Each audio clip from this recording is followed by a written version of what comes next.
kannski fyrir leikinn hefðu menn verið sáttir með stig á móti toppliðinu en þið hefðu nú jafnvel getað tekið öll 3. Já, ég held að mörgu leyti hefur verið nálægt í að taka öll 3 stigin en því miður náðu ekki að halda á haus og þeir náðu að jafna þarna í restina og það má kannski segja sem svo að það hefur verið færi sem voru betri færi heldur en akkúrat það mark sem hafa skorað úr.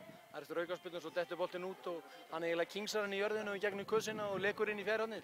Þannig að ég var svolítið súr að fá það mark á mig en maður hefur svo sem þurft að takast á við mörg vonbrigðin í gegnum þetta en mér fannst við að mörgu leyti eiga hróskilið fyrir leikinn og strákarnir eiga hróskilið fannst mér svona heilt yfir. Góð barátta í þínum mönnum. Þeir komu inn á krafti, fóru á tæklingar á fullu og það var ljóst að þeir ætlaðu að fá eitthvað út úr þessum leik. Já, við ætluðum okkur að vinna leikinn og við settum leikinn þannig upp að við ætluðum að vinna hann og við tókum 2 fórustuna og það voru hugsanlega tilraunir og færi sem við höfum getað gert betur úr.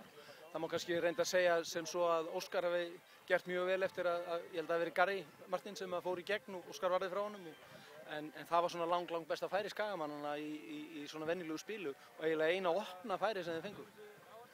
Þetta er ekki fyrsta skipti kannski sumar sem þið tapið niður frá fórustu, er þetta eitthvað áhugjefni fyrir lið? Auðvitað er það áhugjefni. Það segir sig sjálft. Við höfum náð fórustu í leikjum, við náðum góðri fórustu á móti Fram, við náðum fórustu á móti Stjörnunni og við náðum fórustu í leikjum. En það sem er að gerast hérna núna er það er allavega þessi karakter og það er þessi vinnsla og það er þessi barátta allar 90+ mínúturnar. Það er jákvætt og það er eitthvað til að byggja og það er alveg klárt að ef að menn halda áfram á þessari braut þá hefur þetta að vinna fullt af leikjum. Streiði fyrir þig að mæta Skaganum, náttúrulega þínum mönnum kannski?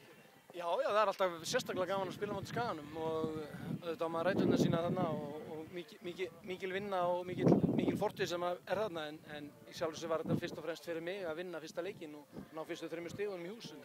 Það munaði litlu og við höldum bara áfram á sömu braut. Takk fyrir.